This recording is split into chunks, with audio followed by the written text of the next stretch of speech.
against any of those guys on the outside, and he's their best corner. So if he don't have a chance, Connor and those other dudes, as you saw in the Super Bowl, with a 50-yard touchdown, they don't have a chance trying to guard those guys one-on-one. And, I mean, that's what happened. The Eagles' defense really stepped it up in a huge way.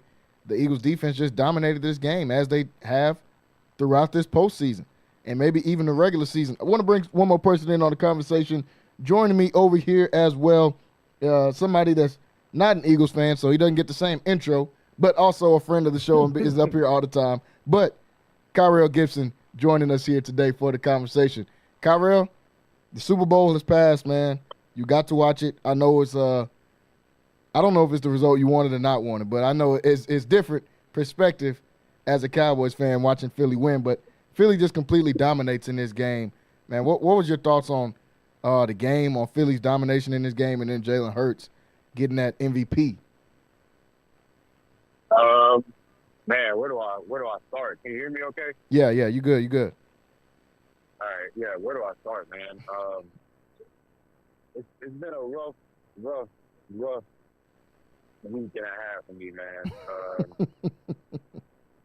So, the Eagles winning the championship is just a cherry on top. But it's kind of it's not bittersweet, but it's not as bad as normal or when they won a couple years ago.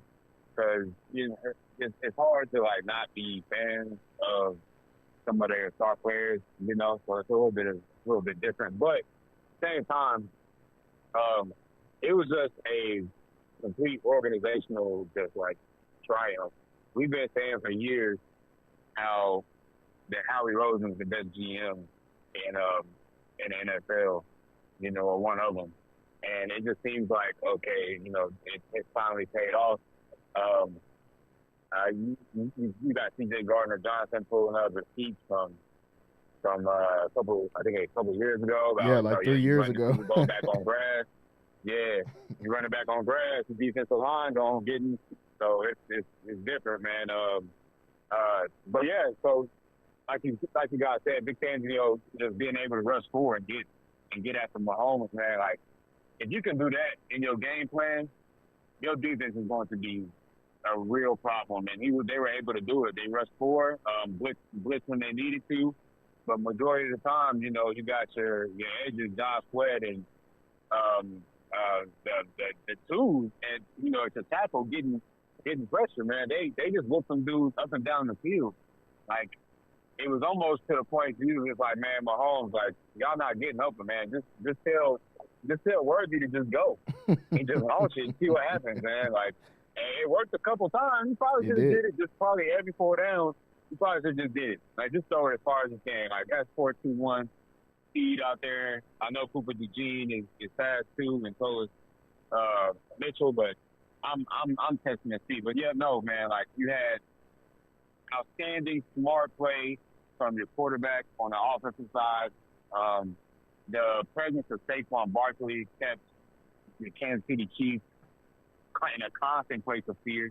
You can tell they were like, no, we're not allowing you to run, but okay, you allow them to do everything else. You know what I'm saying? Yeah. Like, all right. So what really are you benefiting? How are you really benefiting? So they went out there and they dared Jalen Hurts to beat him, and he did. You got Trent McDuffie out there on one-on-one with A.J. Brown. Are you stupid? Like, it didn't work. Not one time. You got lucky. It should have been it should have been 40-0 first half, man. First half.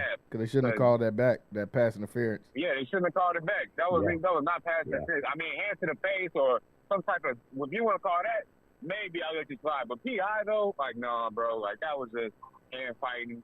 He got it. He won. He outpunched him, man. So, hey, A.J. Brown, you got Dallas Goedert was open on all day. Devontae Smith was, and then Jalen Hurts, man, like, you couldn't play. That was the most Jalen Hurts, like a good Jalen Hurts game. That was the most, like, best Jalen Hurts game I've seen him play as far as just since the last Super Bowl.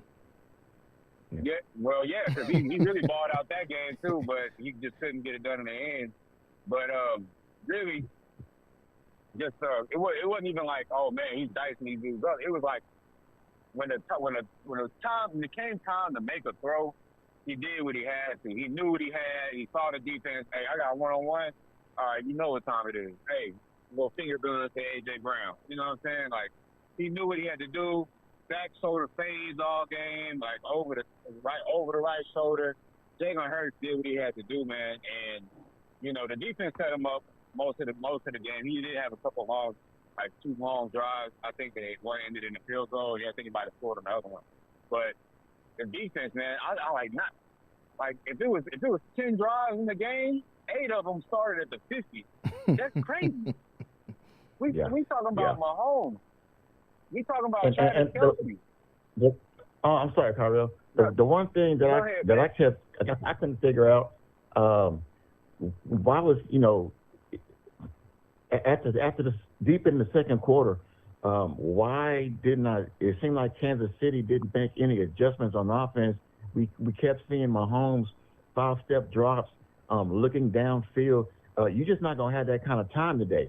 So I just didn't see any adjustments being made by the Kansas City offense to combat how much pressure the defense was putting on Mahomes. No, you're telling the truth because you have the exact same response that Wayne had on the show yesterday. 0 adjustments. I mean, as much as we praise Andy Reid and Steve Spagnuolo, and they do deserve it, neither one of them made any adjustments coming out of half.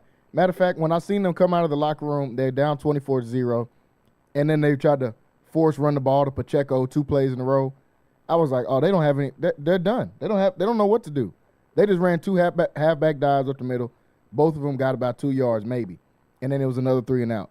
I was like, this has nothing to do. And I said this on the show yesterday. After Philly went down the field and should have scored on the first drive, but it was a pass interference. All right, Kansas City gets the ball, immediately gets stopped. Kansas City moves right back down the field on the same play and scores. And the people I was watching them with, I said, hey, man, this is over with. This is over. If you can't stop them at all, and they're showing that we are going to stop you, not that we might try to stop you here, we're going to stop you. And they have no chance of stopping Jalen Hurts because Saquon wasn't even getting off. Y'all couldn't stop Hurts. I said, oh, this is over with. Because if Saquon even does anything, this is done. If you try to sell out and start playing nickel and dime so you can stop the passing game, then Saquon's going to get the ball. Then if you keep in a nickel package and keep 2 backers out and 3 and 5 DBs like you did, and you try to run that man with the blitz, Jalen Hurts is going to show you that he came in as a running quarterback, and he still can run. And that's exactly what he did, man. Flawless execution by the Philadelphia Eagles. To your point, said about Patrick Mahomes and these guys, why do you think they weren't able to make the adjustments, or was this just too much of a dominant performance by Philadelphia's line? Because no adjustments were made, in my opinion, and they made Mahomes look as pedestrian as could be in this game. Well, I mean, it took them a full 3 seconds to get back there. Mm-hmm. So, and this is what I'm saying about the adjustment. So, stop the five-step drops. Let's start running some hitches to the outside. Let's get it to Worthy. On a hitch or halfback screen. Let's do something different. But the pressure was tremendous. I mean, and it came from all angles. They came from the outside. They came from the inside. That offensive line just got manhandled. I don't think it's been a while since I've seen such a dominant performance from a defensive line. Without running any blitzes. And like I said, it didn't matter which front 4 they had in there. They were just beating those guys all night, all game long. Yeah, there was nothing they could do. And like you said, it seems like they just couldn't get anything going. Why? When the blitz comes or when the offensive line is losing, that's when the quick game comes in. But we didn't see any quick game. Yeah. They're still – I understand they feel like, and they were probably right, that their advantage was across the middle of the field. Okay, cool. But a route has to develop in order to get across the middle of the field, and you don't have time for a route to develop because of the way that their defensive line is playing. And we knew that their offensive line was bad, not so much in the interior, but on the outside. And I can't remember if it was the day you were on there, said, but I think it was. I said that Jalen Carter would be one of the most important players, because if you can get pressure from the inside on his line, it's over with, because their tackles are no good. Their tackles they've been the worst in the league all year. So if you get pressure from the inside, like they did with Milton Williams. I mean, Jordan Davis got a sack. This is not even a sack guy. Jordan Davis got back there and got a sack. When you get that pressure from the interior, man, they didn't have a chance out here. Kyrell, who do we have to blame on Kansas City side, in your opinion? If we have to blame somebody, is this coaching or is this Mahomes for these lack of adjustments? Well, once you're Mahomes and you reach the status you do and the cachet you have on the team, it's your fault too. You don't have time back there. He's trying to make something happen, running around. Like I said, man, they were acting like they had the time to throw the ball the whole game, and he did have time, but he's acting like he got 5 to 6 seconds. Well, you don't got that. You don't. To me, this is just straight up one team being better constructed than the other. One defense was able to rush score and stop the run. Have their DBs kind of playing 8 to 10 yards back. They would roll that guy down sometimes, but they were able to stop the run with their front seven. The Chiefs were scared to do that. They really couldn't. They really couldn't do that. So to me, you got a situation here where you got one-on-one matchups on one side of the football and 5 guys dropping back in the zone on the other side. I know they ran man a couple times in there, but I just really didn't see that many players in the box for the Eagles at all to stop that run, and they couldn't get anything going. What I'm confused is okay, you can't run the ball with Kareem Hunt. You hadn't been able to run, so you're doing 5-step drops and stuff. Why is your most electric, your best athlete on the field is Xavier Worthy? Last week you ran him. You got him 2 carries, 1 or 2 carries. Why is this guy not getting sideline to sideline? You know what I'm saying? Like, why are you not getting him the ball or anything? Like, all the creativity that you come to know as Andy Reid and Mahomes and the Chiefs, we didn't see that at all when it came to the run game or really the pass game. I don't know if they were just like cocky, like these dudes, like they were just better than dudes. But them all pro selections that the Chiefs got, hey man, y'all might have to get some of them back from their offensive line, because y'all got your tails handed to y'all by the 1s, the 2s. My granny said I got a cousin playing for the Eagles, man. I think he might have had a sack. So I don't know what's going on, man. Like that just looked like y'all wasn't even. Y'all thought y'all were better than y'all weren't, and y'all no sir. I mean I gotta agree, because to go away from the run immediately, go away from the run. The first play of the game was a pass. Okay, you thinking you're gonna see the first 3 plays, the 3 and out were all passes. You think, okay, then they go down and score. Hey, let's get the run game started. Nope. 11 rushes. And in my opinion, this doesn't have anything to do with being able to run the ball, because Philadelphia wasn't running the ball well. But they ran it 45 times. Kansas City ran it 11. Like, that's just unacceptable. How can you expect to win?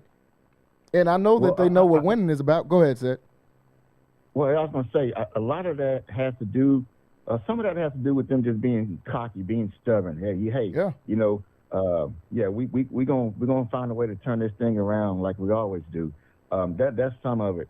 But this is what happens when you see a team with the roster that the Eagles have, and this is why I always go back to Howie Roseman. Once this roster got healthy, it was clearly the best roster in football, and they showed that.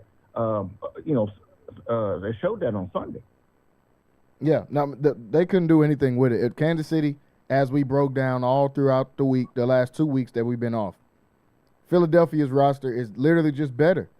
And not only are they better, they're better everywhere. I said outside of quarterback. But, I mean, and we all know Patrick Mahomes is up there in the GOAT debate and all this kind of stuff.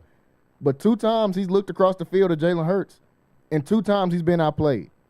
Twice in the biggest game. Yes, they won that Super Bowl, but Jalen Hurts played way better than Mahomes. The problem was Kansas City knows how to do ball control. Kansas City got the ball back in that first Super Bowl with 5 minutes left, and Philly never touched the ball again. That's why Kansas City won. It didn't have anything to do with Mahomes did this and Hurts started making mistakes. No, Kansas City just got the ball last. Jalen Hurts was playing better than him in that Super Bowl. This Super Bowl, he comes out against this good Chiefs defense that everybody's been talking about is good, and I kept saying, yo, that secondary is shaky. Steve Spagnuolo can dial up plays, but that secondary is shaky. It ain't the personnel. I thought that this defense was being coached well, and that's why that defense is playing well, because the personnel, there's nobody that scares me on that personnel besides Chris Jones. And Chris Jones just played against the biggest off.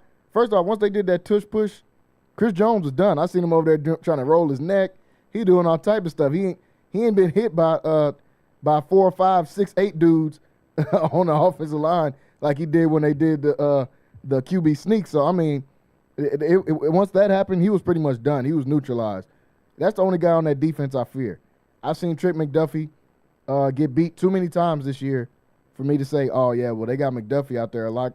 Nah, man, not against A.J. Brown and Smitty. Shout out to Devontae Smith, the first player from Alabama to ever score in the Super Bowl, which I thought was crazy. But the first player from Alabama to ever score in the Super Bowl. So shout out to Devontae Smith. But, yeah, I knew that those guys, it's a bad matchup. Philly was a bad matchup for these guys moving forward. I want to talk about Jalen Hurts. Now, everyone's heard his story. Benched at Alabama, had to transfer schools, even though he was winning and was successful at Alabama. Goes to Oklahoma, puts them in a position to win, runner-up in the Heisman race. Gets drafted second round. Shout out Howie Roseman, because most people were not going to take Jalen Hurts in the second round or the third round. Especially when they had already had invested in Carson Wentz. Exactly. Yep. Howie Roseman, man, this dude is. I mean, he's moving the chess pieces. I think this dude got the script, because my only criticism to Howie Roseman is picking Jalen Reagor over Justin Jefferson. Outside of that, I don't even know what picks he's missed on. Even if you want to count Carson Wentz in there, Carson Wentz was going to win the MVP if he didn't break his leg in half. He was going to win the MVP that year. So, I mean, this dude is hitting on every pick, but Jalen Hurts goes through all of that, gets into the NFL, scrutinized heavily by Kyrell on here, but I ain't going to get on you too much, Kyrell, because it was everybody. It wasn't just you. But Jalen Hurts gets criticized. They're saying he's a running back. He doesn't got a strong enough arm. All of this stuff they say about him. He has an MVP type of season when they go to the Super Bowl just 3 years ago. They start losing again. Yeah. They retool. Howie Roseman once again. I mean, the rookies that were producing in this game, Quinyon Mitchell had whoever he was guarding in a straitjacket. Cooper DeJean looking like White Champ Bailey out there. I mean, it was getting crazy for the guys that they drafted, but Hurts able to do all of that, gets back to the mountaintop once again, and is the best player in the Super Bowl again, just like he was the last time. Sid, I'll go to you first, and then Kyra, I'll come to you. Talk about Jalen Hurts, man, and what he was able to pull off this year and his career since he's been in the league. Yeah, I initially I was one of those fans. When they made the move to put Hurts as a starter, when they moved off of Wentz, initially I was against that move. Because, like you say, the year prior, Wentz was playing at an MVP level, and then he just kind of fell off. But Jalen Hurts has always been reliable. He's always been steady. And Jalen Hurts he's gonna win games for you. And this is why they gave him the big extension, because the Jalen Hurts that we saw on Sunday, that's pretty much who he's been his whole career for the most part, especially when he has his full complement of weapons around him. And he's just a guy that he's smart with the football. He doesn't have the biggest arm in the world, but he makes smart throws, and he can make enough of those throws if he has to. And then also, like I say, he's not Lamar Jackson running the ball, but he can also run the ball, move the ball with his legs. So yeah, Jalen Hurts has enough. His skill set, he may not be elite in anything he does, but he's very good in everything he does. Yeah, and I think that's the perfect way to describe him. Yesterday, Rocky and Wayne were on here, and they said I was tripping a little bit because I compared him to the early years of Tom Brady, and it wasn't really because of what Tom could do. It's because of his lack of physical traits. Jalen Hurts doesn't have the biggest arm, and when he runs, he's not the fastest guy. He's not a super tall guy. That reminded me of Tom Brady and his physical traits. Tom Brady didn't have the biggest arm. Wayne said Russell Wilson. He reminds him of Russell Wilson early in Seattle. My only difference with that is They're very similar players. My difference is Russell Wilson had a cannon arm. He's a baseball player, so he can sling the football. But as far as decision making and being mobile, yeah, I would compare him to Russell Wilson. But like you said, it's a guy that makes all the right plays. No, he doesn't have a big arm, not at all. But you know what he can throw? That one-on-one go ball in one-on-one coverage to A.J. Brown, to Devontae Smith, the post route bomb that he threw over the top. He can make the throws. His decision making is what got him in trouble in the 2 years in between now and last time Super Bowl. It was the decision making, but his decision making improved. You get a huge safety blanket in a guy like Saquon Barkley that broke the record for most yards total in the season, playoffs included. You get a super blanket with that, and then the offensive line play. Kyrell, obviously, you're not the biggest fan of Jalen Hurts, but speak to his progression, because I'm not going to act like Jalen Hurts right now is the same Jalen Hurts that when he first came into the league and first started playing. This guy has progressed, and this guy's gotten better from the start of his career all the way now to being a Super Bowl MVP. Yeah, man. Jalen Hurts is a leader. Like, that's a leader. Like, I can't really speak to his progression of his quarterback play, but like, he's just gotten smarter to me. Mm-hmm.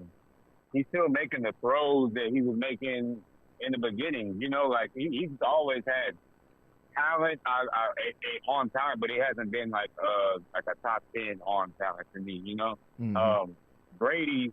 I gotta disagree with you about the Brady stuff, man. Brady was slinging that thing like, well, Brady was throwing the ball really well, and to me, man, Jalen Hurts, his career so far, he's never really, like, shown me that he's going to be an elite quarterback. And even today, the only difference I see is that roster, man.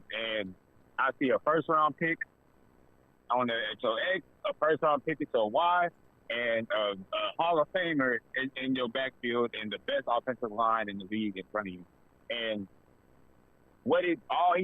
to me, he just did not, all he did, I think he, like, amplified. I'm not going to say he did mess it up.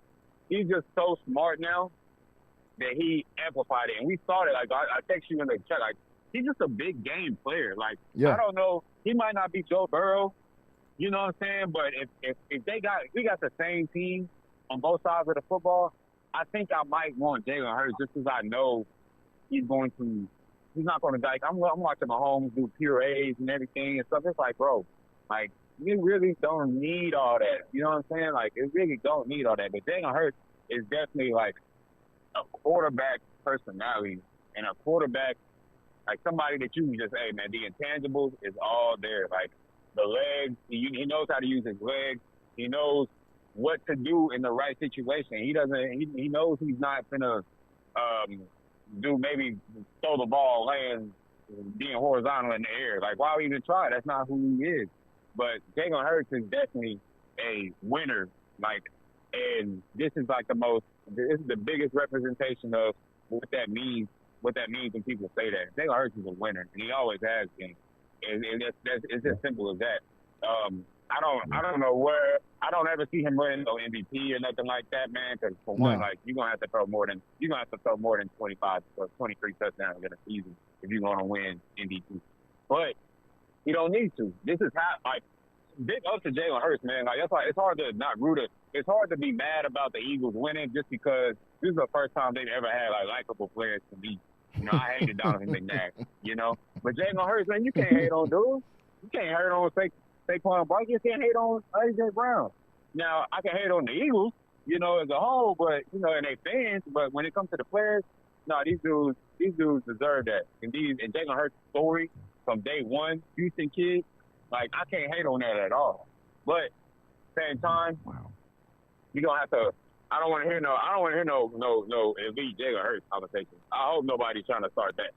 Well, okay. That's not. I don't see elite. I don't know. I would say top 10. Go ahead. Am I Go hearing ahead, the Cowboys for sure. Show some love for an Eagle play? Bro, Jalen Hurts is literally the perfect.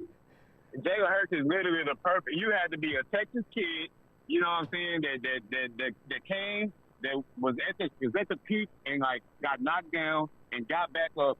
You know, he won a Heisman, didn't he? Nah, it's runner up. Runner up. Runner up. Runner Okay. up. Got knocked down. Got thrown to the wolves by those obnoxious Alabama fans. You know, so his story, it just makes it easy to, like, man, I hated Carson Wentz. I ain't want to talk about Carson Wentz. I hated Donovan McNabb. I hated pretty much every Eagle except for, like, Ryan Dawkins. Like, so it's just hard. Like, Jalen Hurts is literally the perfect concoction for me to be like, all right, man, I'm not gonna just keep hating on dudes. I still hate the Eagles, man, and I still, you know, but Yeah, at we this know. point, I'm clapping it up for y'all because look, I think this is what Jerry needs to see. He needs to feel this championship. He needs to feel this championship in the division when it happens, man. Because like, I need you to realize, bro, this championship, they won this mug doing everything the opposite of what you do. You don't want to spend money in free agency. You don't want to do that. Look, they got 9 players making over $20 million, man. They don't care about money. You know, so good, Jerry. I'm sorry to burst your bubble, man. That's not gonna affect Jerry. You know why it's not gonna affect Jerry? See, last Sunday was Super Bowl Sunday. There's a church here in town that I work at. I do sound there, and it's Super Bowl Sunday, so everybody wore their jerseys. 90% Cowboys jerseys in there. Are the Cowboys anywhere near the Super Bowl? And then guess what? Guess what half of them were? Ezekiel Elliott jerseys. See, this is why Jerry don't care. Because why would he care? People are gonna buy Ezekiel Elliott jerseys, and no one should ever have an Ezekiel Elliott jersey ever. Yeah, Oh, the biggest yeah, problem. I also found out. The biggest problem that the Dallas organization has is the fan base is not gonna hold Jerry accountable. No, he can do whatever he At all. wants, and they're gonna sell out the stadiums. They're gonna buy the merchandise, and they're gonna hope for the best. Hey. This is why I say, and I'm not trying to, don't take this as an insult, Kyrell, but I think that this is one of the most delusional fan bases in the NFL because they know who Jerry is, but they still expect to win the Super Bowl every year. It don't make any sense to me. And that's why they're America's team right there. The most delusional fan base, the most delusional people. Like, I'm telling you, you are absolutely right. We saw that with this past weekend in the NBA. What happened? Boy, you would think the American Airlines Center is North Korea right now, man, because they over there acting a fool behind Luka Doncic. But you know what? Jerry been doing that for 20 years, and you ain't had so much of a protest outside the store, outside the AT&T. They don't care. They wearing Ezekiel Elliott. They put their innocent jersey on. Ooh, you know what I'm saying? Like, I realized that this weekend. Like, dang, man, the Mavs got more passionate fans than the Cowboys. Hey, to your point about the delusional fan base, you talking about Luka getting traded. He got traded to another one of those delusional fan bases. That game last night was so loud in Utah, and we're going to talk about Luka's debut later in hour number 2. But that stadium was so loud, all he did was slowly throw an alley-oop and dunk. It sounded like somebody just hit a game winner. I said, oh, this is crazy. This is ridiculous. Lakers are another one of those delusional fan bases. Yankees, they all go in there. I guess you could say America's teams. But the difference between the Lakers and the Yankees, recent championships, delusional fans, and the Dallas fans is Lakers and Yankees been winning championships. Yeah, recent championships. Not the Yankees, not the Yankees so much. But the Lakers for sure. Lakers for sure. Yeah, Lakers for sure. So they've earned their delusion, I guess you could say, for them. I want to talk a little bit about before we go on the break for hour number 2. We'll talk some more about this Eagles and what they did and some of their players because we got to talk about Mahomes' legacy and all these guys. What's I mean? I want to talk about a couple of these NFL awards because it kind of got overshadowed because of the Luka Doncic trade that everyone kind of just looked up and was like, wait, who won the MVP? I didn't even know what happened. I didn't even watch the ceremony because there was so much Luka talk going on and so much to be said about that. But the NFL awards came out. I did get one of them right, and the Defensive Player of the Year did end up being Patrick Surtain. I think they did the right thing. Too many times they give Defensive Player of the Year to edge rushers. Just like in basketball, they give Defensive Player of the Year to shot blockers. And neither one of those have anything to do with being the best defensive player just because you're getting one of those. But I do think they got this one. Patrick Surtain played amazing all year. I'm definitely glad that he got that. But the MVP voting. Josh Allen wins MVP. He got 27 first-place votes over Lamar Jackson's 23 first-place votes. Wins his first MVP even though Lamar Jackson had more passing yards, more rushing yards, more touchdowns, more total touchdowns, more passing touchdowns, higher completion percentage, and a better QBR, he somehow still won the MVP, even though his only stat above Lamar Jackson was he had one more win than his team. So they gave it to Josh Allen, which is cool. Josh Allen had a phenomenal season. He played great. But obviously, I'm biased in this a little bit, but this doesn't even have anything to do with being biased. The stats are just the stats. We all watched it out there. I can't see how anybody can watch football and look at Lamar Jackson and look at Josh Allen and think Josh Allen's better. That'll make sense in my head. Clearly, Lamar Jackson's a better player, but that doesn't have anything to do with MVP. I'm just saying in general. His stats were better. Bill's team was just a little bit better, in my opinion, and they won the head-to-head, but that didn't have anything to do with MVP voting, even though Josh Allen beat him in the playoffs in the head-to-head matchup. The votes were already in. And during the regular season, Lamar Jackson smoked Josh Allen. That wasn't even a close game. It came down to a 2-point conversion while the Bills beat him in the playoffs.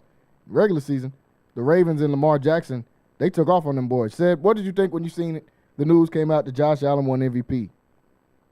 Yeah, I was a little bit surprised because I am a Lamar Jackson fan, and he definitely had the same kind of statistical year that he had the last time he won MVP. So I was a little surprised by that. But I think the reason why Josh Allen edged him out, Josh Allen did more with less in terms of the roster standpoint. Mm-hmm. Lamar had more help. He had more help than Josh Allen did, and Josh Allen was really kind of playing right there with him. And I think that might be the only reason why I could justify him winning the MVP, because if he goes down, Buffalo's not going anywhere. If Lamar goes down, you still have Derrick Henry to kind of keep you afloat for a little bit. So I think that was the reason why Josh Allen edged him out. He just was able to do what he did with with a roster that's really not that talented. Yeah, no, I get that. Lamar's offense is definitely more talented than Josh Allen's, but to your point, like you said, stats were similar, but Lamar definitely edged him out in just about every single category that they have for the quarterbacks. But I get it, and there's a slight voters fatigue in there. They don't want to make a guy a 3-time MVP. Unlike the NBA, where we see they just keep giving it to Jokic every year, no matter what his stats are. They're just going to see what Jokic is doing and decide to give him an MVP. But that's a whole other conversation. He goes out there and wins the MVP, and finally gets his first MVP. And now apparently we're going to start judging him like we do Lamar Jackson. That's what people say, which I don't think is going to happen. They're still going to be heavier on Lamar Jackson. Kyrie, what was your thoughts when you heard the news about Josh Allen winning MVP? Robbery, man! I was mad about this one. I'm not gonna lie to you. First and foremost, the strongest case that you can make is the MVP should never be on the second All-Pro team ever. Yeah, exactly. Then first team All-Pro. Yeah, that's crazy. Like that's ridiculous. That should tell you you're wrong right there. Okay. Secondly, we got to get these clowns with these votes that are on these caricature sports shows. Why does Emmanuel Otto have a vote? Yeah. Why do these guys that are literal paid actors at this point on TV have votes? I don't want these guys voting. I want somebody that's a little bit that actually has to write out journalistic thoughts on pieces of on their computer to be voting on my NFL MVP. I don't care about these guys that sit up there and spin crappy narratives all day that they just pull out of thin air. I don't want those guys involved in MVP voting. And three, my actual point. Okay, this idea that Josh Allen did more or less. Son, last year Derrick Henry was deemed washed. That was the consensus idea about Derrick Henry going into this offseason. Yep. He was not nobody was really on Derrick Henry he's still this. No, they had deemed him washed, and he was. Okay, he was. I know he had a great year, but I literally watched this man, these linebackers, when playing the Ravens, they don't know where to go because of Lamar. That's it. He's running untouched. You know what I'm saying? It's not the years where he's breaking 2, 3, well, you don't really break tackles. He just kind of slap people down, So, but it's not the years when he was breaking 2 or 3 tackles on these runs. So to me, that's not acknowledging where Derrick Henry was last year before he got with Lamar, right? And then it's completely discrediting what I'm watching James Cook do. James Cook was hooping all year. Every time I cut on a Bills game, this dude is scoring. This dude is he's nasty. James Cook probably is a top 10 back in this league. So I don't want to hear this. Lamar had Derrick Henry. No, Josh Allen had James Cook. James Cook is a beast. Okay, and he's not at this point in their careers. He's not too far off from Derrick Henry. 4 after that, it's pretty much even to me.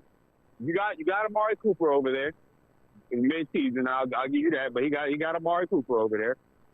To me, that's a better receiver than what Lamar has on the outside. If you want to look at Mark Andrews is less. I'm taking Dalton Kincaid, honestly. That's just me personally. But him and Isaiah Likely together. Now, if you want to talk about defense, okay, Lamar don't play defense, bro. He don't. He still threw 40 touchdowns. Josh Allen threw how many? Less than Lamar did. I think you're discounting the contribution of Zay Flowers. I think Zay Flowers played better than any receiver Buffalo had this year. And once you get past Amari Cooper, now you're naming guys. Like I said, Mac Hollins was a special teamer. Now you're just naming just general guys. And I think Zay Flowers and even Rashad Bateman. I think those two are better than Buffalo's top 2 receivers. I think it's close to being. It can be better. I think it's close to being. It's closer. Can be better, but it ain't elite. No, neither one of them have elite weapons on offense outside of Derrick Henry. No. Yeah. No, neither one is elite. Outside of Derrick Henry, that nobody's elite on either side of those. I think I would give the edge to the Ravens definitely, but if the guy has the better team, wouldn't you expect him to have better stats? And what did he have? He had better stats in everything. and that's why he was the first team All-Pro. Exactly. Because of what he did. But the Kyle's first point. I definitely understand that. How can your MVP not even be first team All-Pro? That doesn't make any. I mean, has that happened? I think they showed it one other time where it happened. It was, when the helmets were squishy. That's when it happened. When Johnny Unitas and all them was playing. That's probably the last time it happened. But I haven't seen anything like that in recent memory. Because how do you not the MVP but your first team? Only thing I can think of is when Marc Gasol won Defensive Player of the Year over LeBron James in 2013, and Marc Gasol didn't make first team or second team All Defensive Team, but he Defensive Player of the Year. That doesn't make any sense. Like what? I don't know how that even happens. They didn't want to give a Defensive Player of the Year trophy to LeBron so bad so Mike could have something over him, but that's a whole nother debate. I ain't gonna get into the Mike and LeBron stuff, but yeah, I definitely think they got the MVP wrong in this. Is Josh Allen deserving of winning an MVP? For sure. It's not like this was just highway robbery or just the worst thing in the world. Josh Allen is deserving of winning an MVP. I just don't think it was this year. But since it happened, I want to see all of those same criticisms handed to Josh Allen that Lamar gets every year. Before it was he wasn't good enough passer, and then after that it was because he's an MVP. He's got to do better now because he's the MVP now. It's like, bro, didn't Peyton Manning win like 3 or 4 MVPs and wasn't winning nothing? But like, come on. But Lamar's got to turn into Superman since he won his MVP and has turned into Superman, including in that last game. He just guy couldn't catch that 2-point conversion. I mean, they were out of it. And I honestly think the Ravens and Eagles is a way better game than the Chiefs and Eagles. Way better game because definitely would have been. Yeah, definitely would have been. Absolutely. Yeah, I agree with that. Because the Chiefs are a bad matchup for the Eagles. Like that's not a good matchup for the Chiefs at any point. They got a poor offensive line play. They have a opportunistic defense, but it's not a real defense. We watched Bo Nix carve up that defense twice. Who's on the Broncos? Like they don't have running backs receiver. They don't have nothing, and he was carving up that defense twice. this year.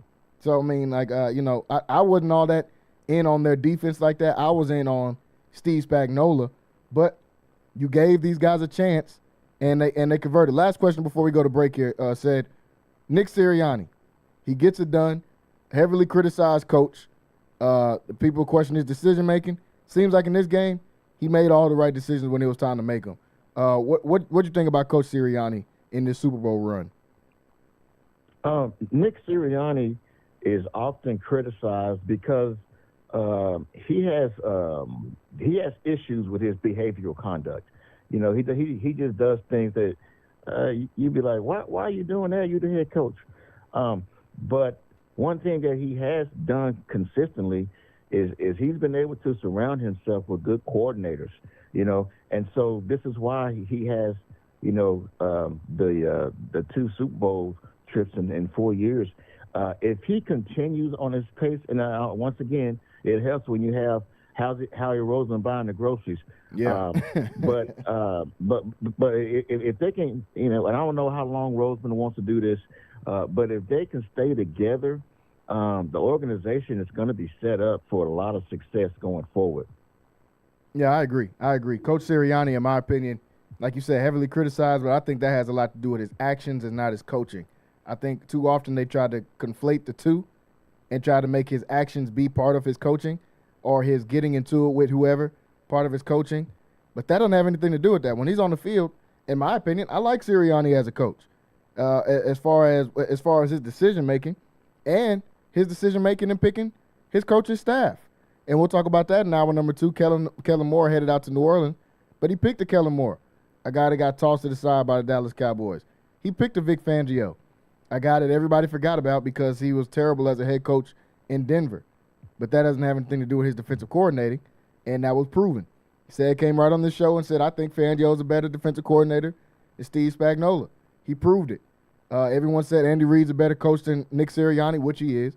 But Sirianni came out and proved that he's just as good as a coach given the opportunity. And that's what he did. Kellen Moore played himself right into another job, into a head coaching job for the New Orleans Saints. Now, there's a reason nobody wanted that job in New Orleans. But, hey, he wanted to get a head coaching job. He's definitely going to have his hands full trying to figure that out, trying to figure out how to coach Derek Carr and those guys. And this is going to be your second year in a row that the Sirianni is going to lose a coordinator. He lost both of them last year. Mm-hmm.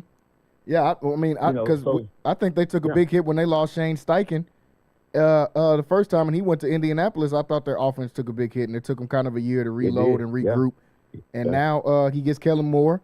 Offense is back humming, and Kellen Moore's off, and they'll have to retool and regroup. So we'll see how they go about that in the offseason. But, yeah, you're right. They did lose.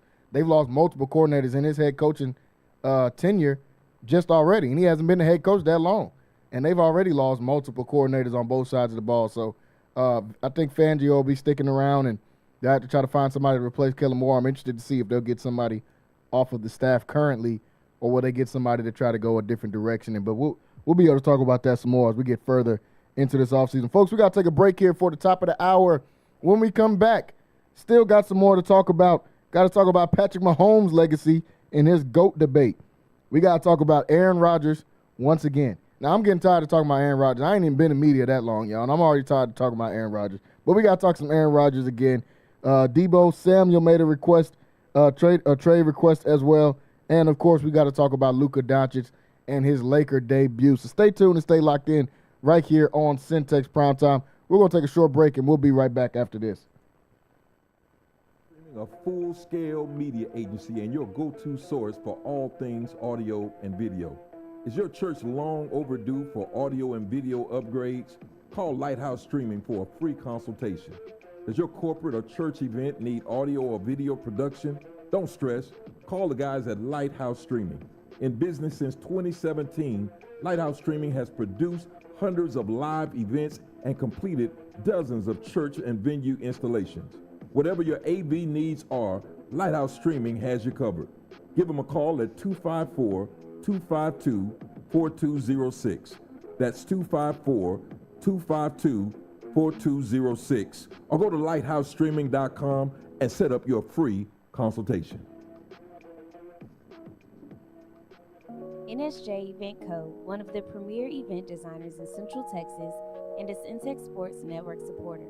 Voted Waco Awards Event Planner of the Year 2021, NSJ Event Co. is your go-to source for event planning. Whether it's your next baby shower, birthday bash, wedding, or retirement party, NSJ Event Co. will bring out the elegance, class, and style your event deserves. Call NSJ Event Co. at the number on the screen or scan the QR code to schedule a free consultation. NSJ Event Co., where the party lady takes care of all your event needs.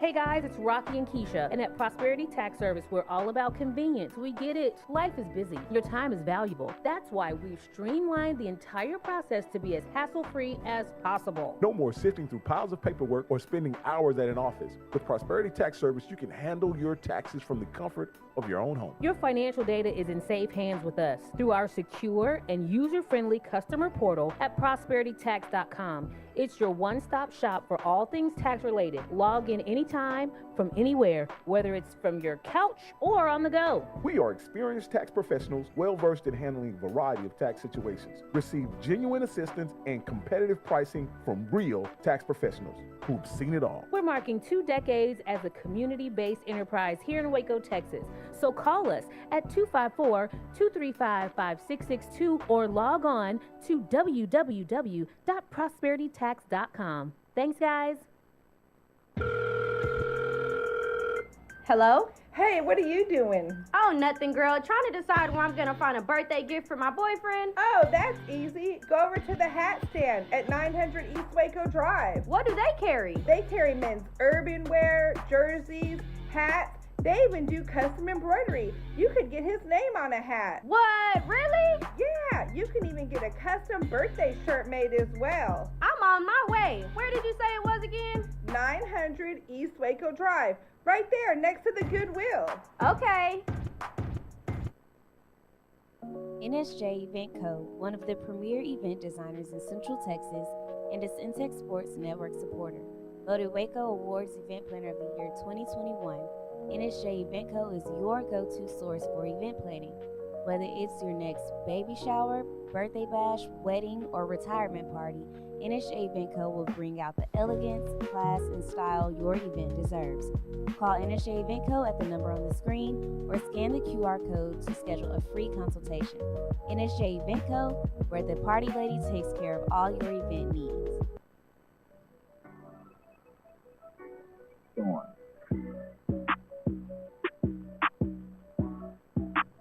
What's going on, everybody? Welcome back into Centex Primetime here. Hour number 2 on the show here today. Want to thank everybody for tuning in with us here today on Centex Primetime.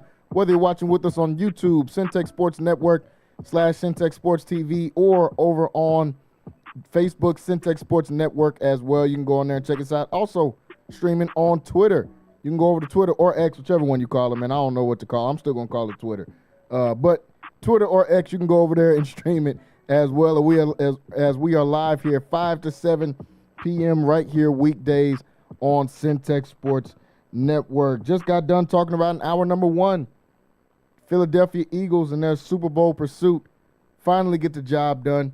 Nick Sirianni, Howie Roseman, Jalen Hurts, all the guys, man, they find a way to do it, and they pull off another win in the Super Bowl.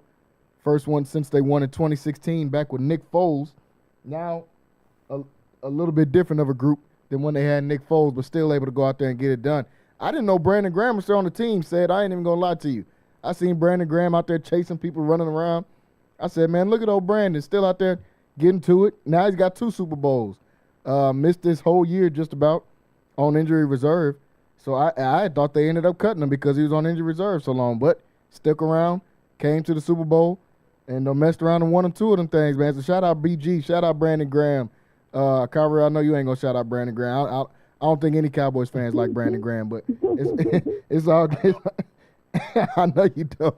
I don't think any Cowboys fans like Brandon Graham. But like I said, Philadelphia Eagles move on. We got some quick takes before we talk some more about some other NFL news and talk some more about this Super Bowl, because I still want to talk about Mahomes in this GOAT debate. Y'all tried to make him better than Tom Brady. But Tom Brady said, hold up, and it makes it even funnier that Tom got to sit there and call the game to make sure that he didn't surpass him in some people's eyes in this GOAT conversation. But before we go back to that, let's talk a little basketball, man. Luka Doncic made his debut last night as a Laker. Made his debut, came out there, didn't have to do too much, got a chance to move around a little bit, stretch his legs out. Like I said earlier in hour number one, that stadium was loud, man. You would have thought that this was the NBA Finals or that this was LeBron's first game or something like. I mean, that stadium was loud. It was because Luka Doncic was there. This is his first game. He went 5 of 14, 5 boards, 4 assists. Didn't have to do too much. Only 14 points in this game. What I did like that I saw is that what Shannon Sharpe called him the Kobe of the Ozarks, Austin Reeves, was able to go out there and still be successful with 2 of those guys on the court like LeBron and Luka. Now, obviously, this is an experiment. They got their trade rescinded for their big man, so they're going to have to figure something out with the big man situation. But all in all, man, I think this is going to be a good match for the Lakers. Luka Doncic, Austin Reeves, LeBron James. You got 3 ball handlers. They just got to figure out the rest of this rotation and who's going to be out there with who and who's going to get what minutes without the ball. Because when LeBron first came to Miami, which is the only situation I could think of 2 ball dominant players like that coming together, they had to stagger those guys' minutes so both of them could have a chance to still go out there and have the ball in their hands. So interested to see what J.J. Redick's going to do with that. Kyrell, I'll start with you because no one here has watched Luka more than you have. Unfortunately, he's just on a different team now. And what did you think about Luka in his debut game with the Los Angeles Lakers? Yeah, I'm not sure how it's gonna fit, man. Like Luka needs the ball. Like LeBron gonna have to. I'm pretty sure it's just because he don't really know the players yet. But LeBron gonna have to go to off ball. Like LeBron has the ball way more than what I see him having it in the future. But hey, it's gonna be a show, man. Luka's. I think people are like really underestimating the level of celebrity Luka's about to reach in LA. He's a Spanish-speaking superstar, so it's gonna be way bigger than people probably can even anticipate. But this is huge, man. I thought personally it looked disgusting. I wanted to throw up, but he's there. They're probably not going to win anything right now because it's a defensive. They don't need some defense, man. They got the trade rescinded that they were trying to do. So I think personally that it's just going to be a box office thing. But I don't know how much wins it's going to translate to. I think his wins are going to come afterwards. They just got Alex Lynn, I believe. So we'll see if he can do anything. But you see the Luka effect already. He's already finna get Jackson Hayes paid. Like, oh, for sure.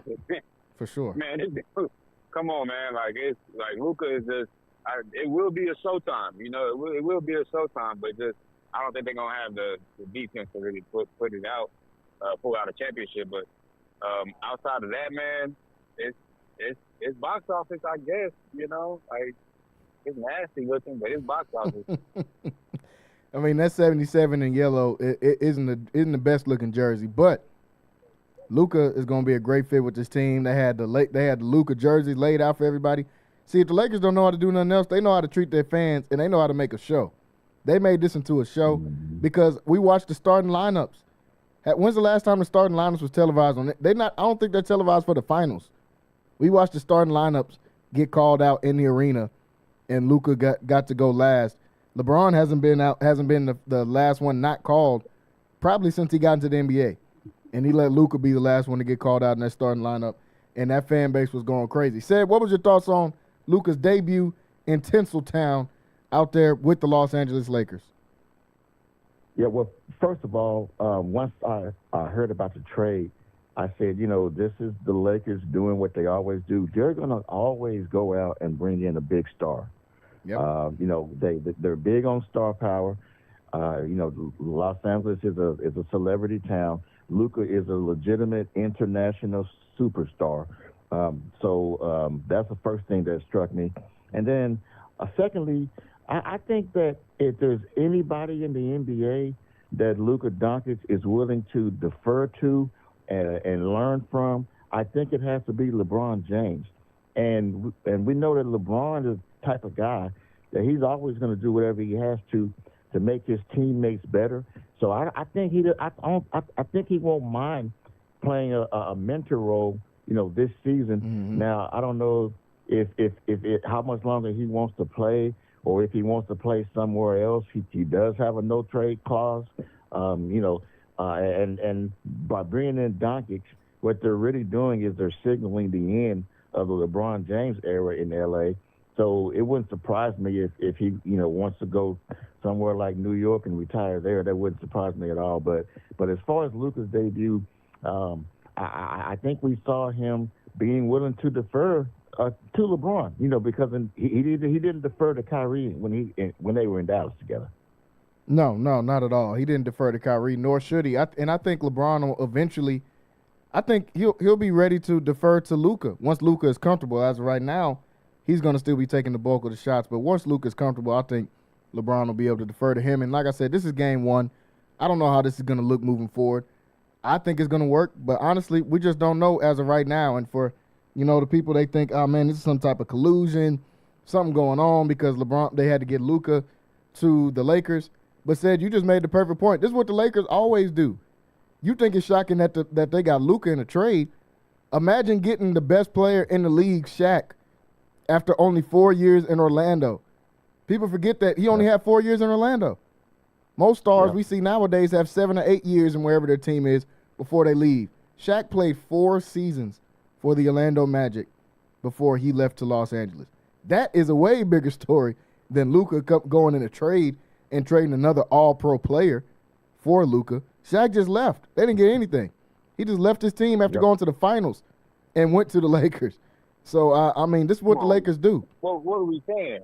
We're saying because Shaq chose to go to the Lakers over Orlando? I'm saying the fact that it was even possible for that to happen. Because there had to be some type of tampering and other stuff going on back then as well. Well, but the thing about Shaq was, he was a very young player, and he wanted to do other things. He was interested in music and acting, and what better place to do that than in Hollywood? Exactly. Yeah, this is totally different. This is complete. Luka did not want to be in LA. He made no indication that he was going to leave. This is just Mr. The Nepo, whatever you want to call the Patrick Dumont. I don't know if you saw his comments that came out the other day. I did. Nico just magically forming this opinion that Luka, you can't win with this dude. And hey, it is what it is. But like that, I don't know if it's Adam Silver or not. But this is malpractice. Shaq in Orlando, that wasn't malpractice. That's just, hey, in Orlando, I'm the biggest star. I'm this movie star. No, because he didn't ask to go to LA. But he didn't ask to go to LA. He just wanted a bigger contract, and Orlando told him no. Similar to Luka wanting $350 million, and the Mavs said no for him. Orlando, the Lakers could offer him, I think it was only like $5 or $6 million more dollars, and Orlando said no. So, I didn't know they said no. Yeah, they weren't going to pay that. Oh yeah. They initially told him no, and then they came back. They tried to come back and butter it up. By then he was already upset about that. There was no way they were going to keep him after they initially told him no. But this thing with Luka, by Nico Harrison trading Luka, he's costing Luka like $120 million because he was going to be eligible for the Supermax. See, now, to me, that's personal. And the fact that Nico didn't even bother to shop Luka, right? He just said, I'm just going to do a deal with my boy Rob Pelinka. Mm-hmm. You know what I mean? The fact that they didn't shop him on the open market, to me, that says, I'm just ready to get off this guy, and I'm gonna get him out of here. And let me see if I can get AD out of this. Let me call my boy, and that's what happened. So there had to be a lot going on behind the scenes. You don't just be looking to move off a guy who's 25 years old and has been all pro 5 years in a row. You just don't look to trade guys like that. Those are the guys that you try to lock up and make them the foundation of your franchise going forward. So, there's a lot more going on that we're not privy A lot. to. Because it's more than just him, his conditioning and showing up overweight. There's got to be more to it than that. Oh yeah, I don't want to make no billionaire enemy, Jalen, but to me, for all this has to happen is you be stupid, and I knew Nico wasn't acting alone, man, especially after Patrick Dumont made his comment about Luka. Yeah. And the dude threw out Shaq as one of the people that, he deemed it. Shaq and Larry Bird is one of the people that you deemed as a working hard legend, right? You left out Dirk out of that, which is crazy to me. But you got to be dumb, man. When I look at your face, you got the gap in your mouth, man, and you're a billionaire. Like that just tells me, yeah, you're not too bright. Your basketball knowledge ain't really up to par. You named Larry Bird and Shaq as people that were endless hard workers and took care of their bodies. Like, dude, what are you talking about? This is our owner now, man. Like, and he's gonna find out the hard way that people, this ain't the Cowboys, man. You don't have the cachet to do whatever you want with the team, like Jerry has created, and got these guys in that delusional state that they're in, that we're in. Yeah, I'm a part of that. So, it's a lot going on, man, and it probably doesn't compare. I mean, and Shaq is probably the direct comparison of LA always getting stuff, but man, you sat up and you traded them to your longtime friends. Yeah, it's crazy. With nobody else knowing, like, for nothing. I just watched Jimmy Butler go for two former All-Stars, 3 players, and a first. And you get AD, who is obviously a all-ugly player, but that's not what it was about. He does not play. All right, he doesn't play. I don't know about He's played more in the last 2 years than Luka. Man, look, you can't fool me with them numbers, because what happened? This is like literally a nightmare scenario for the Dallas Mavericks fans, dude. No, it is. Right now, they're sitting on the announcement that he's out for the season. He's going to be out for the season. They don't want to tell nobody. Jason Kidd skipped the press conference last week because they know they messed up, and they know that they pretty much betrayed one of the largest markets in the NBA. No, they did. That's exactly what happened. And this is what happens when you have owners who really don't care about winning. That's what I was going to say. I think, this guy is just more concerned about making money and trying to bring casinos to Dallas and all this stuff. He don't care about winning no title. No, not only does he not care about. I'm not saying he doesn't care, but it's definitely not his priority. No, he doesn't care. You had it right. He doesn't care about winning that. If you had to pick between the Mavs never winning another championship, even 100 years after he's dead, or him getting those casinos here, he's going to pick the casinos. He don't care what the Mavericks do. Cairo, to your point about him saying Larry Bird being shaped like players like Larry Bird and Shaq, it just leads more into, I don't think Dumont has watched 10 basketball games in 10 years. I don't think this guy knows anything about basketball. So I even have to come to the defense of Jerry Jones for the people that was coming out and saying, oh, now we got this dude and Jerry Jones. No, Jerry Jones at least watches football. Do I believe Jerry Jones has an extensive football knowledge? No. But does he watch football every single Sunday? Absolutely. Jerry Jones ain't missed a game of football in 40, 50 years. I don't think Dumont has watched 40 or 50 games of basketball. He just happens to own the Mavericks. That's why he would even come out and say something crazy like, yeah, you need to be in shape like Larry Bird. But when have you seen has anybody seen a cut on Larry Bird's arms, legs, anything? This dude is straight up and down. What are you talking about? Then he said Shaq. Man. Shaq played at almost 400 pounds. and these are two guys that have no connection to the Mavericks franchise at all. Then you don't mention Dirk. Dirk played for 20 years. Don't mention Dirk. Yeah. It's your franchise. And I'm so serious about this dude, man. Like it's actually so disgusting what's happening to the Mavericks franchise that there's going to be the nastiest 30 for 30 is going to come out. And like I said, man, I don't want to make no billionaire enemies, but I'm just so y'all know, when this dude married into the Addison family and they made him COO of the Vegas casino group that they were over, the Vegas Sands casino groups or whatever. Do you know the profit for that mug was negative for 7 years? while he was in Man, charge. you don't put up an FBI file on this dude, man. And then your mommy-in-law gives you. No, this is other people pulling this stuff up, man. And it's Jalen, you gotta start looking into all this. It's so deep. It gets into Tim McMahon. It gets into all these. It's deep right now, man. It is very bad. And the Sacramento game last night, people were panning along the entire stadium. Man, it was bad. It's empty. It's empty. They showed up for AD. The fact that he got injured is just unfortunate. You know, I know Nico is probably even sweating even more bullets right now, but oh my God, this dude is probably out for the season, Jalen. They won't announce it. I said it yesterday. He's more than likely out for the season. I said it yesterday that they didn't want to say he's out for the season. He's out for the season. You don't just come off an abdominal strain and then do this once again. And the only thing I've ever agreed with Charles Barkley ever in like no opinions I've ever agreed with him on. The only one I've ever agreed with him on is calling Anthony Davis Anthony Street Clothes Davis. That's the best thing he could have came up with because it's very accurate. This dude do not play games. Did you see when the injury occurred? Yeah. He dropped to the court like somebody shot him from the stands. Yeah, no, seriously. Yeah. We thought he got hit that's a serious that's a serious ab strain that he has. Yes, yeah, he probably ruptured something in there. Man, Kyra's right. They don't want to say it. Huh? What's the other big name, Jalen? That was funny too. What? It's Street Clothes and gang. No, Anthony Davis. Anthony Davis. Hey, no, but seriously though, this dude just doesn't play. That's why I'm like, okay, I get the excitement, especially after the first game.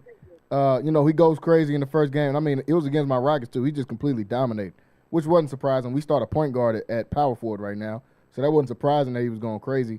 And Anthony Davis been killing all year. That's what he's been doing the whole year. He's been killing everybody.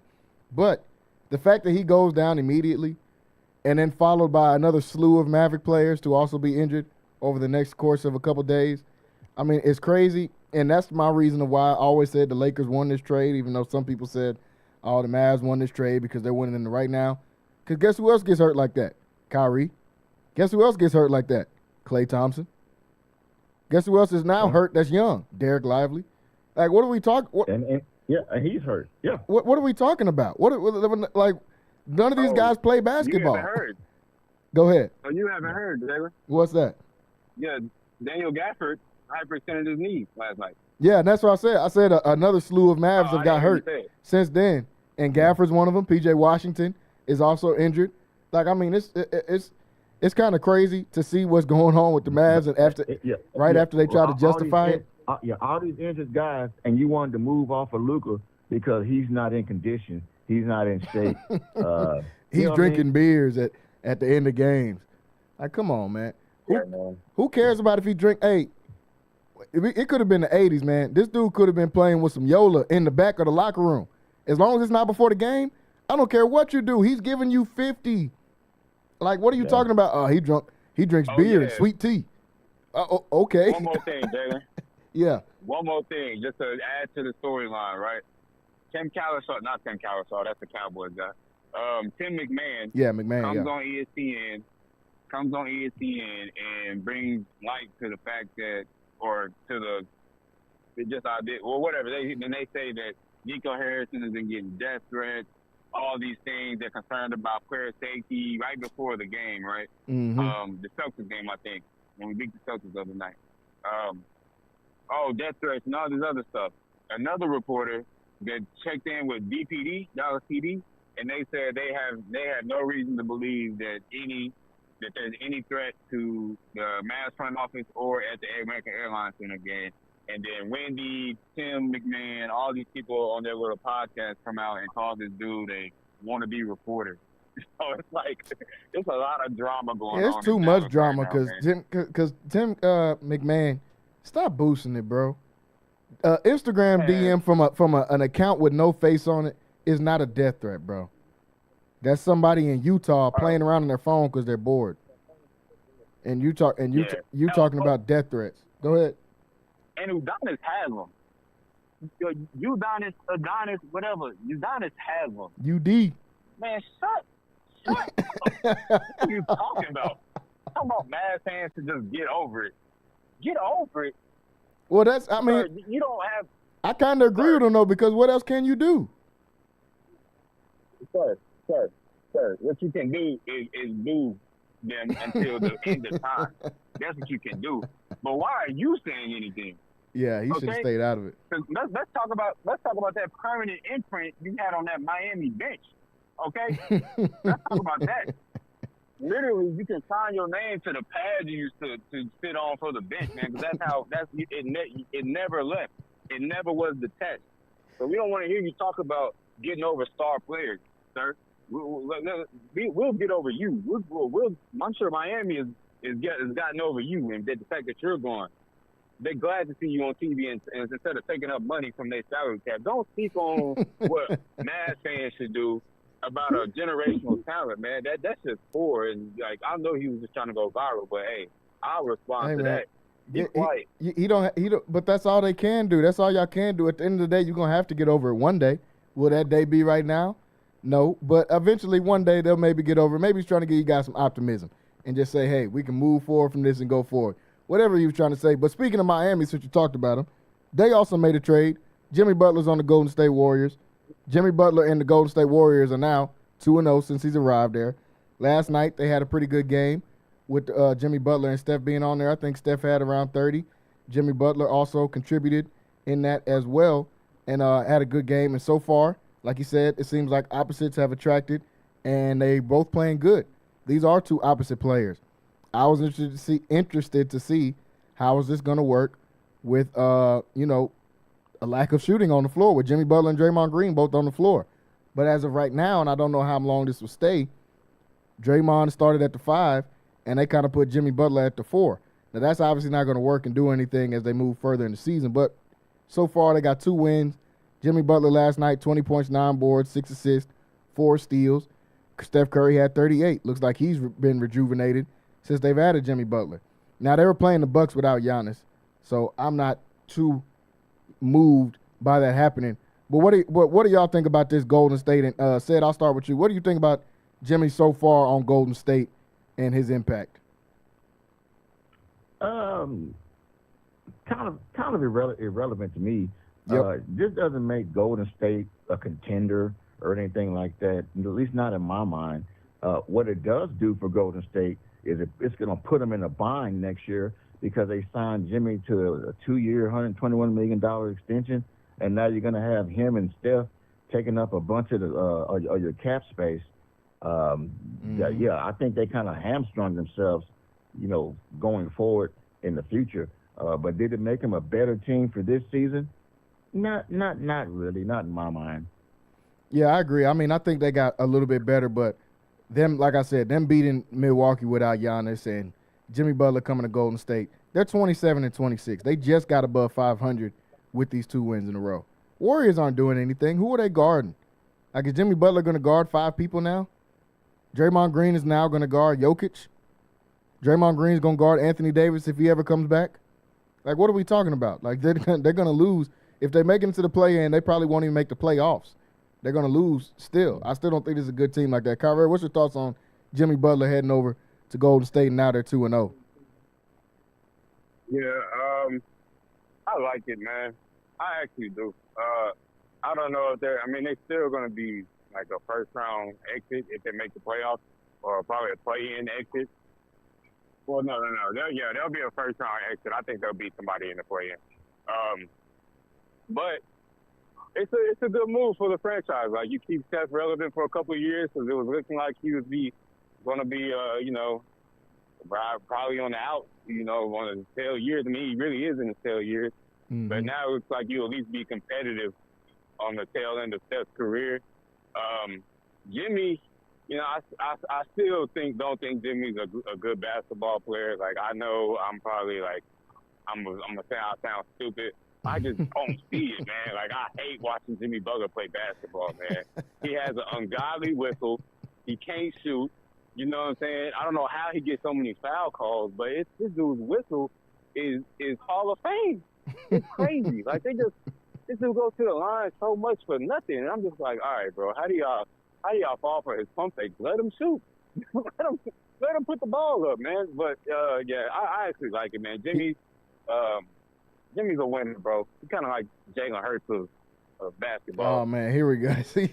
So you don't like Jalen Hurts, you don't like Jimmy Butler, and now they're comparable to each other in football and basketball. Okay, I see what you're doing. To your point, Yeah, I don't understand what you trying to do with that. Nobody does. But I will agree. Any team that Jimmy Butler is on, when they make the postseason, Jimmy Butler turns up. Yeah. That part of it is true. And to your point, Kyrell, Jimmy Butler had 20 points last night. He had 12 free throws made. So you ain't lying about the free throw thing. My God. He had 4 real buckets. He really was 4 for 12 because we know he wasn't shooting no threes. He was 0 for 2 from 3. So most of that was all free throw line work. Which, hey, if it works, if you like it, I love it. So that's how he gets his point. That's how he gets his point. Before we move over to the NFL, look at a couple of these games tonight coming up on national TV. First game, New York versus the Indiana Pacers. New York playing good basketball. They're 34-18. They're sitting at one of the top spots in the East, taking on the Indiana Pacers, which I think it doesn't get any more mid than Indiana. I'd probably rather just watch old YouTube highlights than have to watch Indiana play basketball, even though they're 29-22. I just don't like watching. How you feel about Jimmy Butler is how I feel about Indiana Pacers. I don't want to watch that. But tonight, they're on national television. New York versus Indiana. New York's 2.5-point favorite. Kyrie, who you liking this one? I'm taking Indiana, man. I'm not really. You talking about Indiana Pacers and Knicks, right? Yeah. Yep. Yeah, I'm taking Indiana. The Knicks, I don't really have a reason to. Honestly, I just don't like them in this game.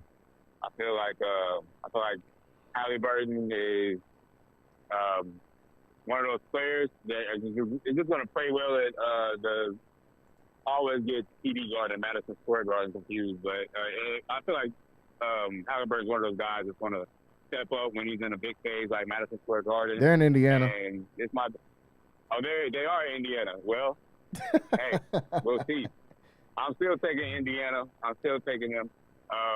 Carl Towns is probably going to have a dominant game. I need to go redo some picks before the game starts. Get right on prospect.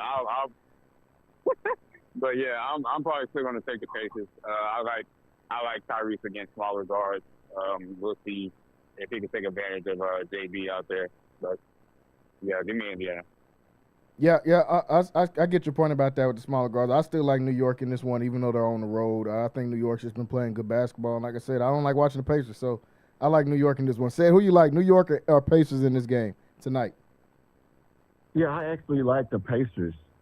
It's a home game for them, and the point he made about Halliburton against smaller guards. I think the Pacers probably has the most underrated starting 5 in the league. Guys like Mathurin can play. Miles Turner can play. Yep. This is a pretty talented starting 5. They don't have any depth coming off the bench, but yeah, I like the Pacers to win this game at home, and they're underdogs. Give me the Pacers and the points. Yeah, hey, I'm not mad at that. And to your point, they do have a really good starting 5. Siakam made the All-Star team. He's a 20-7 guy. Yeah. Andrew Nembhard has been playing great.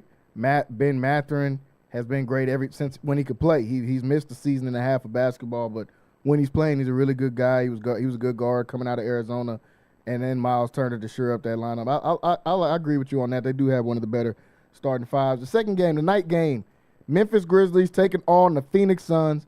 Memphis Grizzlies sitting right at the top of the Western Conference, 35-17. They've now jumped over the Houston Rockets after we've lost, I think, 5 out of 6 games, 5 out of 7, something like that. They've taken that spot. On the other side, Phoenix Suns, one of probably the most underachieving teams so far through this first half of the season.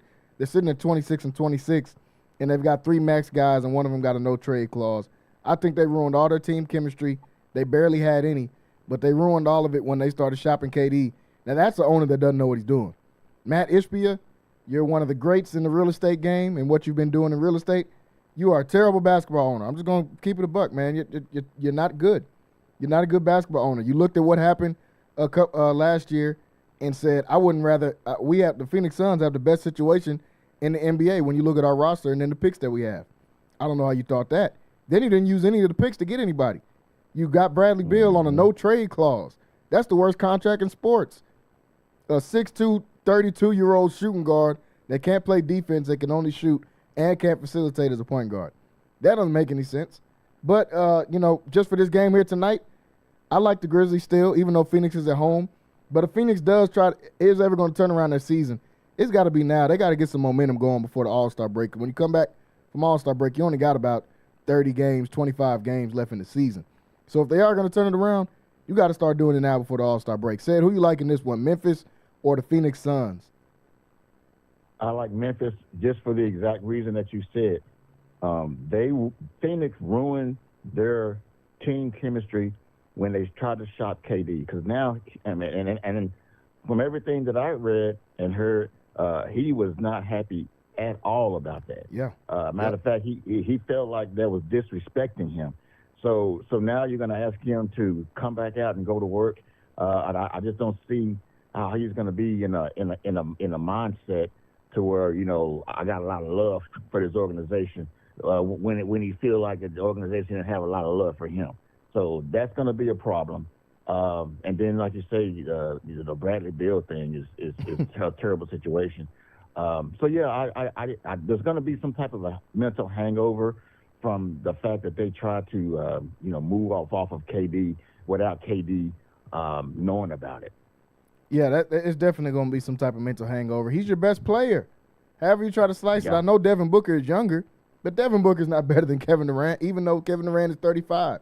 He's your best player, and not only were you trying to trade him, you had a trade lined up until he said no. He literally had to veto the trade, or Kevin Durant would be on a different team right now.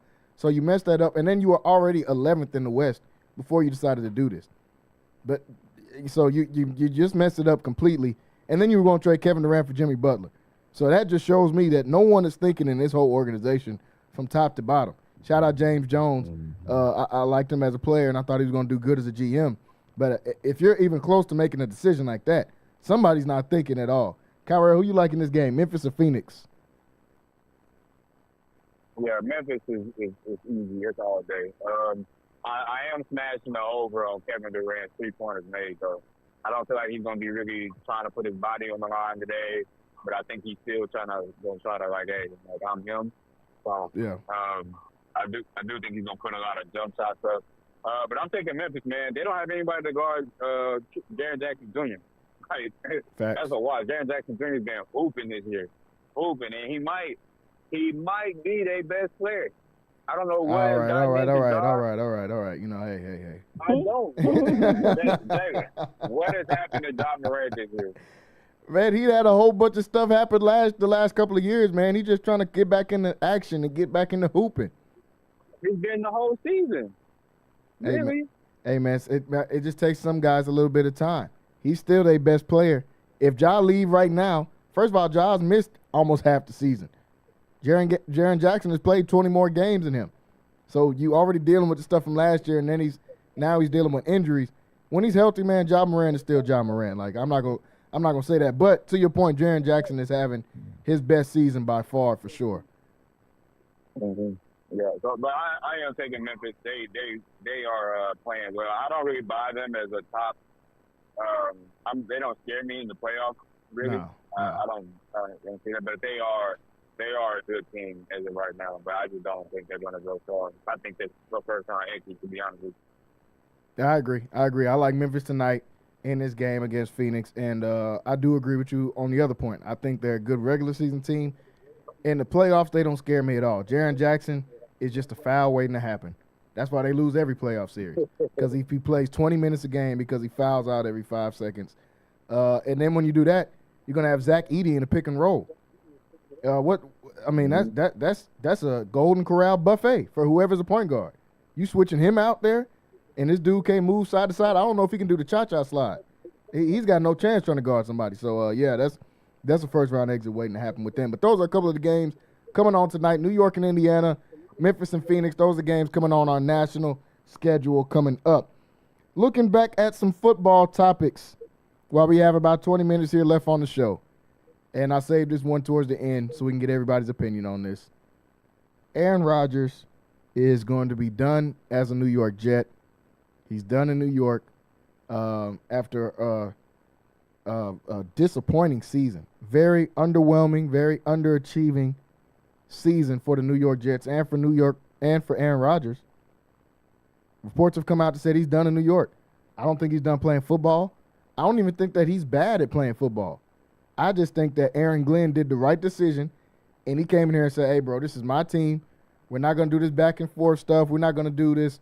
I need my offensive coordinator. I need my 6 receivers. I need 3 pillows and 20 jelly beans. We're not doing all that. We're going to come out here and play football. Either you're going to listen to me or you're not going to listen to anybody in this organization because we're going to get rid of you. And I think that they came to some decision, probably some back and forth. Aaron Rodgers likes to have his scotch, as he always says. Well, I don't even know if he's doing the scotch anymore. I think he done moved on to shrooms and being in dark rooms and all that weird stuff. But I think they came out and had a conversation. And Aaron Glenn said, hey, bro, this is my team. And Aaron Rodgers said, okay, I'm going to move on, which, in my opinion, is the right decision. Is there a better quarterback out there they can get than Aaron Rodgers? No. But Aaron Glenn is trying to set a culture. The Jets don't have any culture, similar to what we say all the time about the Dallas Cowboys. The Jets don't have any culture, at least not any good one. They have a losing culture. They've got better players than some of the teams that made the playoffs. The Jets got better players than the Denver Broncos. Denver Broncos won 10 or 11 games. It's because it's a culture difference. Sean Payton is running that organization the right way in Denver. Nobody from Woody Johnson on down is running the organization right in the New York Jets, and Aaron Glenn is trying to change that. So I agree with his decision and saying, hey, Aaron Rodgers, we good. Is they going to find a better quarterback? Like I said, probably not. But you got to take control of this team. And like I said yesterday, 30% of black head coaches in the last 20 years get fired after 1 year. After one season, they get fired.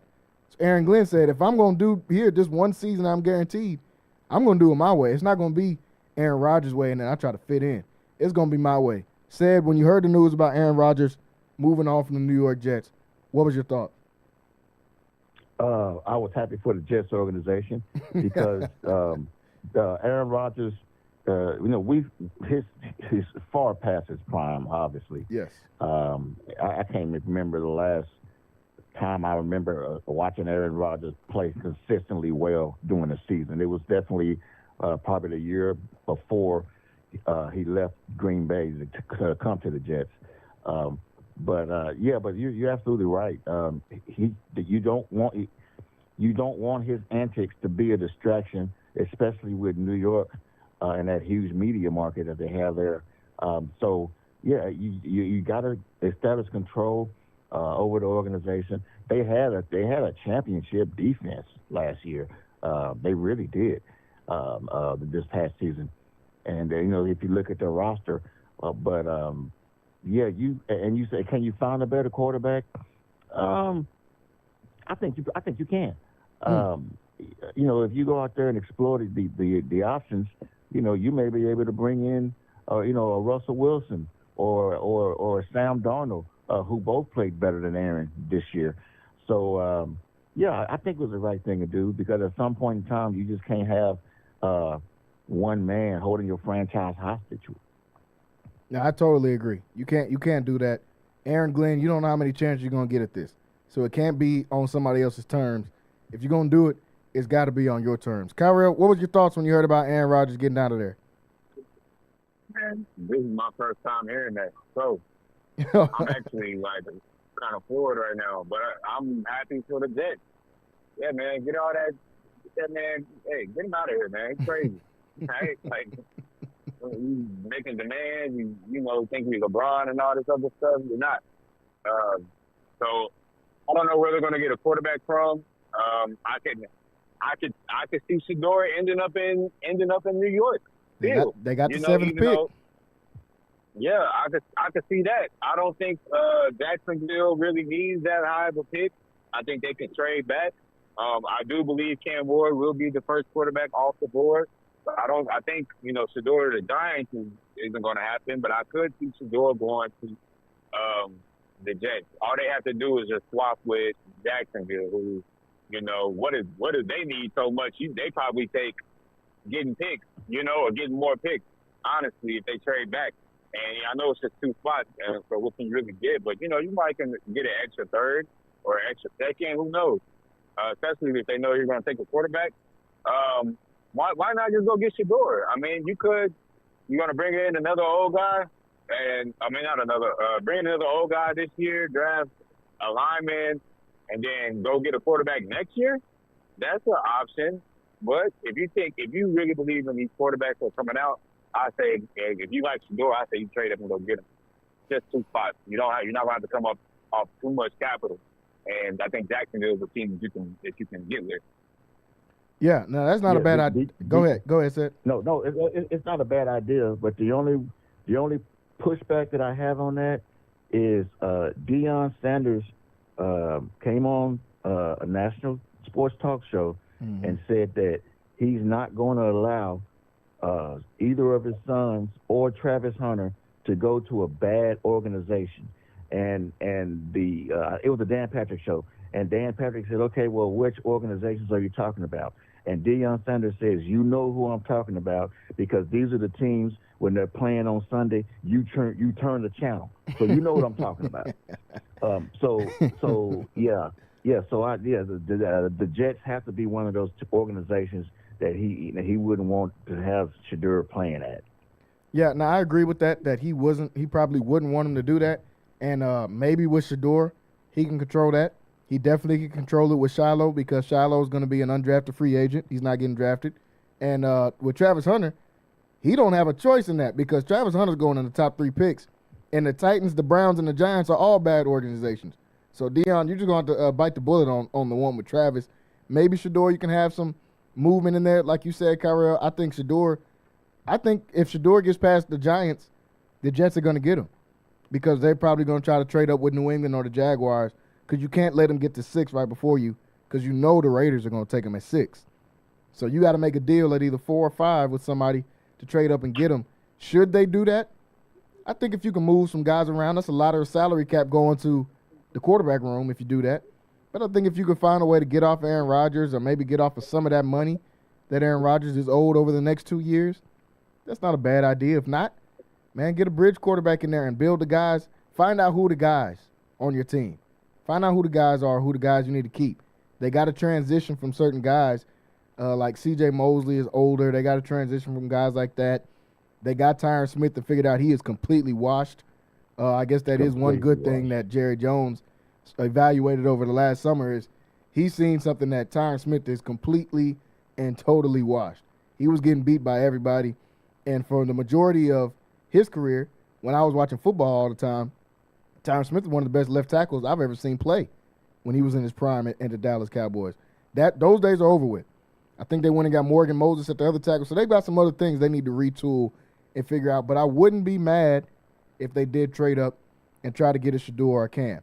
I would be mad if they get tricked into taking a Quinn Ewers, a Jalen Milroe, or somebody like Jackson Dart. That would make me mad, because that doesn't make any sense.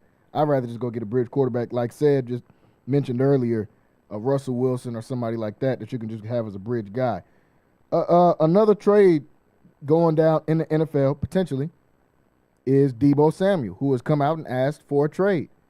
Now, I thought this was kind of funny, because I think they were trying to probably trade you anyway, bro. So you saying you asking for a trade is like, okay.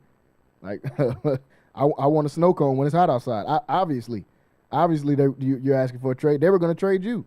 So you coming out and asking for a trade is just kind of cool. I think you're diminishing your value when you do that. You probably hurt the 49ers some, because now you're not going to get as much back for him. But this was going to happen anyway. Once they paid Brandon Ayuk, Deebo Samuel's days were numbered in San Francisco. Looks like those days might be coming to an end this offseason. Kyrell, what's your thoughts on Deebo Samuel asking out of the San Francisco 49ers? Oh, yeah, man. This is just like on them shows, man, when they got the balloons and they go over to pop one of the contestants' balloons, and then the contestant hurry up and pop the balloon before they can pop it. Yeah, that's exactly what this is, man. You was going to get popped anyways, man. What are you doing? Hey, that don't count, man. We can see what's going on. But, yeah, I mean, depending on his price, I like Deebo, man. Like, I think he's a good asset on your team if you can get him to stay healthy. But the way the 49ers use him, it just probably wasn't possible. But if he can get on the team where, he's probably like, his touches are probably like third, on the team in totality, maybe fourth. I think he's a good player to get, 5 to 6 touches a game, because I still think he's a pretty decent player. But the 49ers need to move on.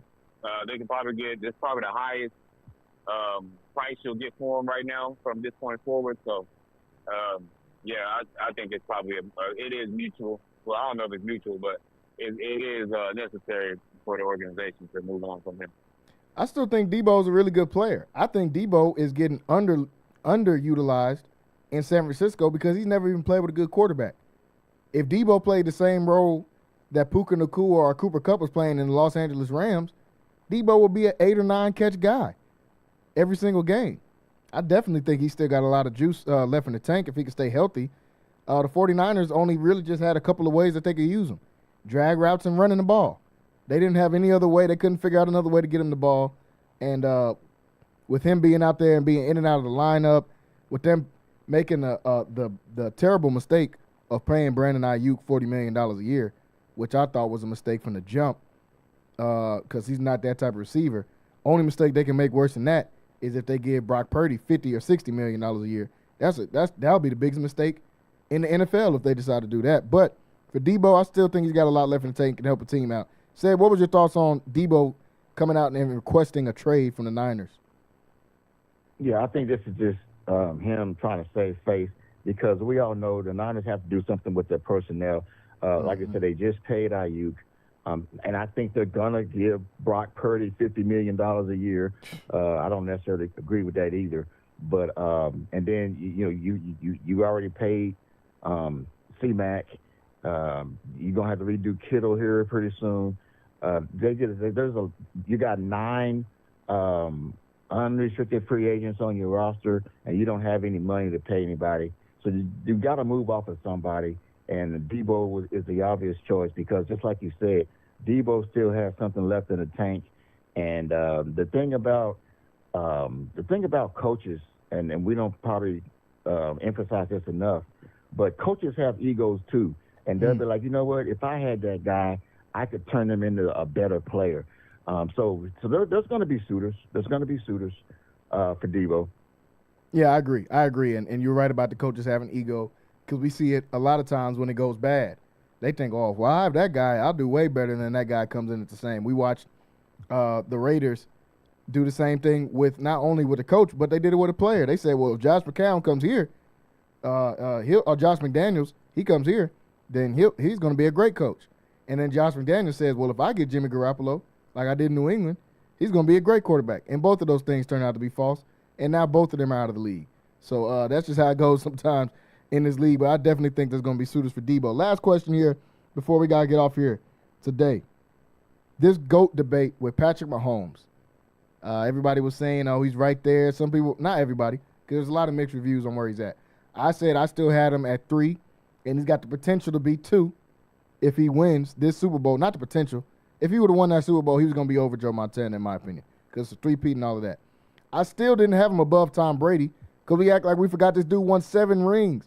You know how hard it is to win 3 in football? It's not basketball.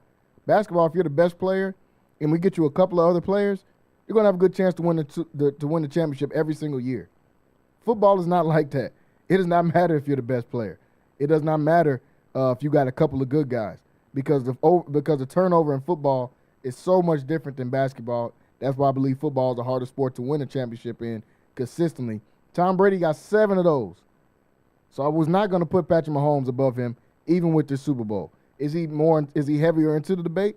For sure. But now that this is over, we can all woo-saw. We can start giving Joe Montana respect again because for some reason he started getting disrespected and being right over them. Joe Montana hadn't thrown a pick in the Super Bowl. And he played in 4 of them, and he won all 4. So we got to start putting some respect on Joe as well. But, Kyra, I'll go to you first. Thoughts on the GOAT debate? Some people saying it's over. Some people saying, oh, he'll be right back in the next year. Where do you see this GOAT debate with Patrick Mahomes now? Yeah, I'm a little bit biased just because I think the quarterbacks of my childhood were playing just a more. They were just more quarterbacking. How about we say that? Quarterbacking. They were just more quarterbacking. Yeah, let's do that. Yeah, man, this Brady's the GOAT. Montana is a myth, so legend, let's say that. I mean, he does exist. But Mahomes, man, like, yeah, it was all a little premature. Like, it was a lot, he came out. This is like, when you got a fight, man, they just come out throwing a bunch of punches and you getting hit a lot, but hey, man, you ain't knocked them out, so you look strong up front, out the gate, man, and it was a little scary. We thought it might be a knockout, but it didn't happen. So now your fire might fester out and all that. We got to come back and reel back some stuff, but it was very like kind of weird and funny just watching this. I could have sworn I heard Brady chuckling a little bit underneath the. Well, you know how happy he was that he got to call the game to watch him not be the GOAT. Tom loved that. That's probably why he agreed to do it. Yeah, man. But Brady's the GOAT, man. 7, like, are we kidding? Dude, 7. Seven First is of all, ridiculous. Mahomes lost to Brady, so it's gonna be hard to twice ever put him over. Twice. It's gonna be hard, man, and to ever put Mahomes over, even if he gets to 7. The dude lost head to head twice, and you want to talk about some witchcraft and black magic. You got to talk about Brady. And remember, I sent you that tweet. Dude was like, they was like, I ain't gonna talk about that dude's life, man. But they was like Brady. It was like Brady sacrificed his family when he was down 28-3. He did. They also said, I forgot to send you this one too. They was like, old boy can't get a first down for what he got. No, they wrong. Terrible, man. That's terrible. Hey, they wrong for that. But for real though, it was very, very premature in their answer of saying 7. Come on, y'all. 7 is ridiculous. You know how many 7 Super Bowls? Like I said, this is way different than Mike winning 6 rings or Kareem winning 6 rings or Bill winning 11, because that's basketball. We talking about football. It's 53 players. Basketball, we got an 8-man rotation once we get to the playoffs. Football, you need all 53 to come out there and produce. Said, what was your thoughts on the GOAT debate being closed for the time being, I guess?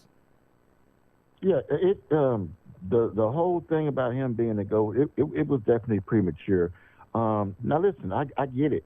He's on an incredible run, sure. And I don't see any reason that he's going to start to decline in his play. He's clearly in his prime. Mm-hmm. But when you talk about Brady, y'all have mentioned the 7 rings. He lost 3 other Super Bowls. He did lose 3. So we're talking about a guy who got to the Super Bowl 10 times. Okay, so for anybody to be compared to him, they got to at least get the appearances in, let alone the wins. And like you say, it's so difficult to do that with football. This is why I said those Buffalo Bills teams that went 4 straight years. That was a great team. Amazing. That was team. a great team. So what we saw on Sunday, what we saw is Kansas City Chiefs is not a great team, but Patrick Mahomes is still a great quarterback. He just didn't have time to do anything. And I don't care what your name is, Brady, Montana, you're not completing passes laying on your back. Yeah. Whoever, and that's why Brady lost. We watched it in all 3 of his Super Bowls that we lost. We all seen the pictures of Michael Strahan and Justin Tuck hitting them in 07. We all seen the pictures of Jason Pierre-Paul and O.C. Ottoman-Ura hitting them in 2009 or 2010. And we definitely, I know, said you remember all the pictures of Brandon Graham and Fletcher Cox hitting them on that last pass of the game that Tom Brady got when he lost to that one. So, yeah, you're not going to win whenever you're getting pressured like that. And like you said, this Chiefs team, I've been saying it all year, those mistakes were going to catch up to these guys. I know that they were winning, but eventually that stuff is going to catch up. This time, it just happened to catch up in the Super Bowl. But does Mahomes still have a chance to be the GOAT? Absolutely. This dude is 29 years old, and we already debating, is he in the GOAT debate? Tom Brady played till he was 103 to be able to get to that GOAT debate that he's in. Patrick Mahomes is 29 years old, so he's going to have another 10 years of dominance to be able to do that. Will it happen? I don't know. That's why we're here, to be able to watch these games and to be able to break this stuff down. I don't know if that's going to happen, because I'm looking at now how much longer is Andy Reid going to coach? And once he decides he's not going to coach, is this thing going to keep afloat? Because I think Andy Reid, in a couple of years, this is my opinion, and we're about to get out of here because we out of time. I think he's going to retire in a couple of years, and they're going to try to put Matt Nagy or one of them dudes in there. Nasty work. They're going to fall off immediately because Andy Reid is one of one, and he's proved that with the success he's had over the years. But Mahomes still in the GOAT debate, just not for the GOAT. And I'll have him in number 3 because I got to put some respect on Joe. No picks in the Super Bowl, 4-0 in the Super Bowl. Got to put some respect on Joe Montana's name. Folks, we're out of time here today. Want to thank you guys for tuning in with us today on Centex Primetime. Want to thank Kyrell for jumping on here with me. Want to thank Sad for jumping on here with me. You're going to hear these guys a lot more. We got to start breaking down the NFL draft. We got to start talking about some more basketball. So both of these guys are going to be on the show a lot more. So make sure you guys getting ready for that. Get ready to subscribe as well over on YouTube. Hit that subscribe button. Click the bell so you can get notified when we go live here 5 to 7 p.m. right here on Centex Sports Network, Centex Sports TV, and on Centex Primetime. Out of time here today, folks. We will see you guys on Thursday. Tomorrow we got MCC basketball. We'll be back here on Thursday for another episode of Centex Primetime. We will see you guys then. Everybody have a good night. Lighthouse Streaming, a full-scale media agency and your go-to source for all things audio and video. Is your church long overdue for audio and video upgrades? Call Lighthouse Streaming for a free consultation.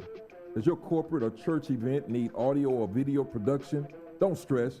Call the guys at Lighthouse Streaming.